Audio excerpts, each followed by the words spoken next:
Hi Mark, I'm Iris and my student number is 51. Today I will read a speech. Our campaign to ban plastic bags in Bali. The speakers are Melati and Isabel Richardson. Melati Richardson, Bali, Island of Gods. Isabel Richardson, A Green Paradise. Melati Richardson, or A Paradise Lost. Bali, Island of Garbage. Isabel Richardson, in Bali, we generate 680 cubic meters of plastic garbage a day. That's about a 40-story building. And when it comes to plastic bags, less than 5% gets recycled. Melati Richardson, we know that changes the image you may have of our island. It changes ours too. When we learned about it, when we learned that almost all plastic bags in Bali end up in our dreams and then in our rivers and then in our ocean, and those that don't even make it to the ocean, they are either burned or littered. Isabel Richardson. So we decided to do something about it. And we have been working for almost 3 years now to try to say no to plastic bags on our home island, and we have had some significant successes. Melati Richardson, we are sisters, and we go to the best school on earth, Green School, Bali. Green School is not only different in the way that it is built out of bamboo, but also in the way that it teaches. We are taught to become leaders of today, something a normal textbook cannot match. Isabel Richardson. One day we had a lesson in class where we learned about significant people like Nelson Mandela, Lady Diana, and Mahatma Gandhi. Walking home that day, we agreed that we also wanted to be significant. Why should we wait until we were grown up to be significant? We wanted to do something now. Melati Richardson. Sitting on the sofa that night, we brainstormed and thought of all the issues facing Bali, and one thing that stood out to us the most was the plastic garbage. But that is a huge problem, so we looked into what was a realistic target for us kids. Plastic bags, and the ideas was born. Isabel Richardson. We started researching, and let's just say, the more we learned, there was nothing good about plastic bags. And you know what? We don't even need them. Melati Richardson.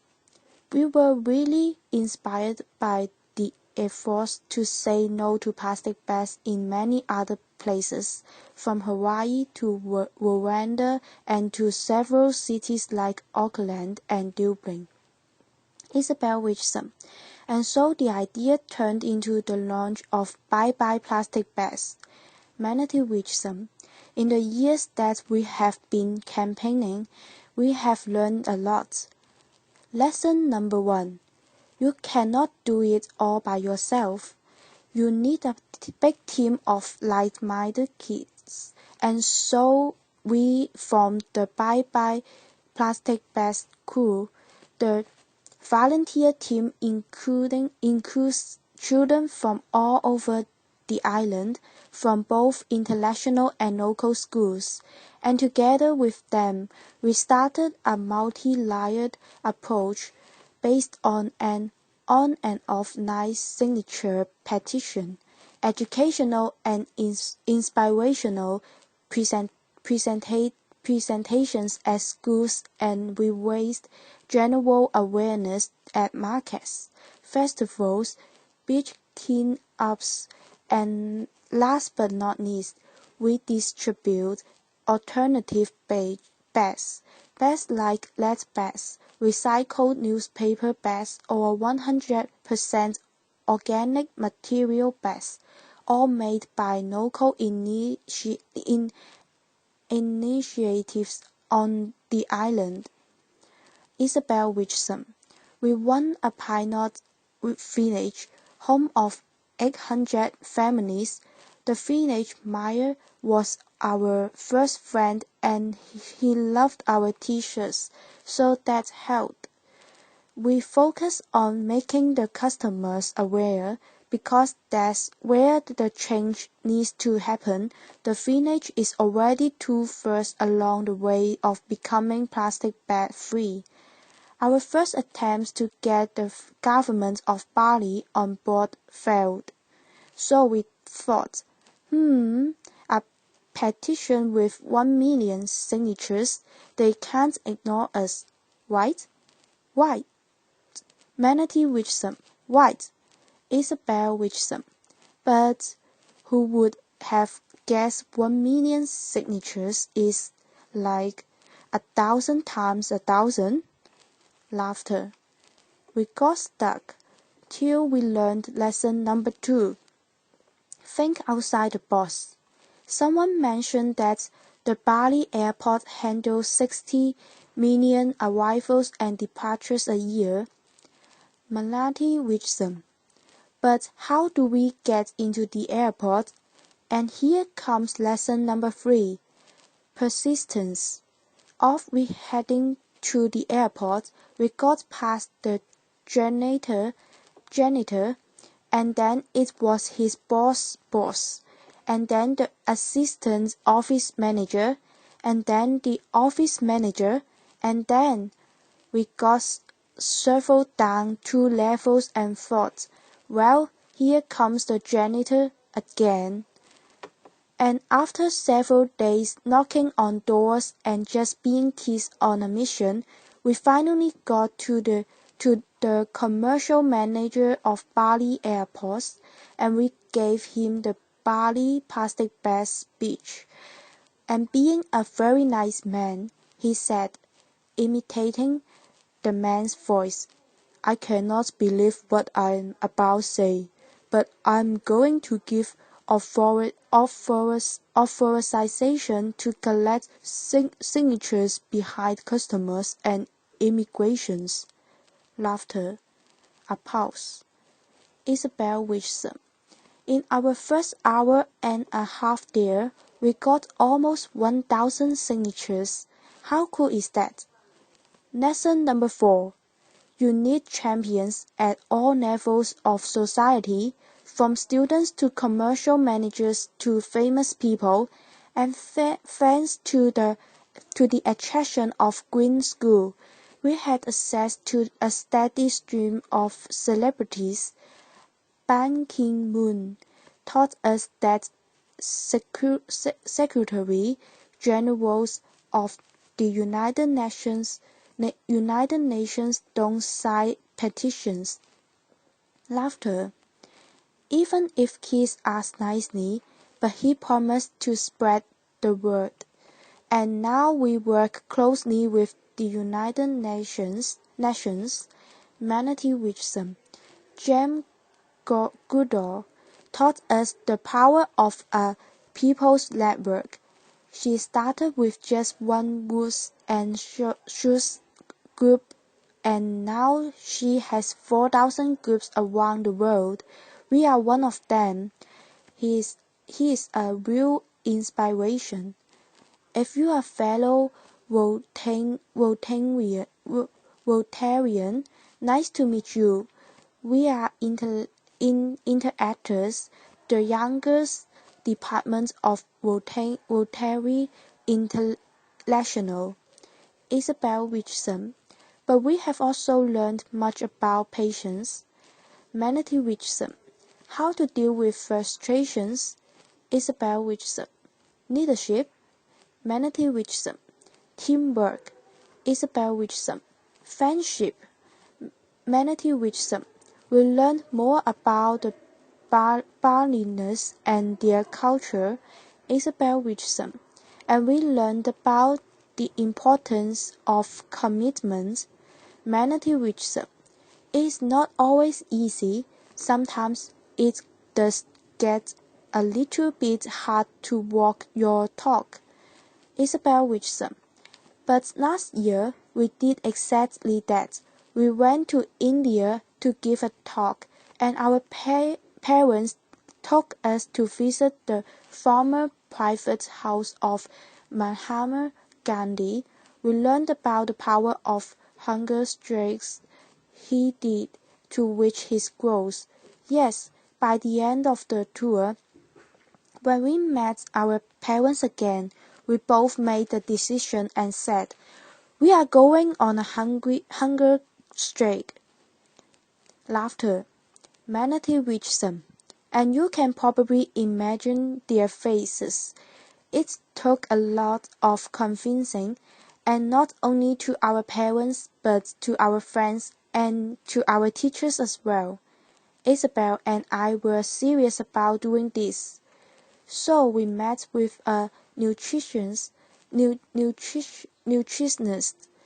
and we came up with a compromise of not eating from sunrise to sunset every day until the governor of Bali would agree to meet with us to talk about how to stop plastic bags in Bali. Isabel Wisdom, our Monkey Mankan, as it is called in Bahasa Indonesia, started. We used social media to support our goal, and already on day 2, police started to come to our home and school. What were these 2 girls doing? They knew we weren't making the governor look his best by doing this food strike. We could have gone to jail, but hey, it worked. 24 hours later, we were picked up from school and escorted to the office of the governor. Melati reached them, and there he was. A pause. Waiting for us to meet and speak, being all supportive and thankful for our willingness to care for the beauty and the environment of Bali. He signed a promise to help the people of Bali say no to plastic bags. And we are now friends, and on a regular basis, we remind him and his team of the promises he has made. And indeed, recently, he started and committed that Bali will be plastic bag free by 2018. A pause. Isabel Richardson. Also, at the International Airport of Bali, one of our supporters is planning to start a plastic bag-free policy by 2016. Melati Richardson. Stop handing out free plastic bags and bring in your own reusable bag is our next message to change that mindset of the public. Isabel Richardson. Our short team campaign, One Island, One Voice, is all about this. We check and recognize the shops and restaurants that have declared themselves a plastic bag-free zone, and we put this sticker at their entrance and publish their names on social media and some important magazines on Bali, and conversely, that highlights those who do not have the sticker. Laughter. Melati Richardson. So, why are we actually telling you all of this? Well, partly, it is because we are proud of the results that, together with our team, we have been able to reach, but also because along the way, we have learned that kids can do things. We can make things happen. Isabel and I were only 10 and 12 years old when we started this. We never had a business plan, nor a fixed strategy, nor any hidden agendas. Just the idea in front of us and a group of friends working with us. All we wanted to do was stop those plastic bags from wrapping and suffocating our beautiful home. Kids have abundance, energy, and a motivation to be the change the world needs. Isabel Richardson. So, To all the kids of this beautiful but challenging world, go for it. Make that difference. We are not telling you it's going to be easy. We are telling you it's going to be worth it. As kids may only be 25% of the world's population, but we are 100% of the future. Melati Wisdom. We still have a lot of work to do, but know that we still not stop until the first question asked when arriving at the Bali airport will be both. Welcome to Bali. Do you have any nice plastic bags to declare? Laughter. Oh Shanti, Shanti, Shanti, Om. Thank you. A pause. Thank you for your listening.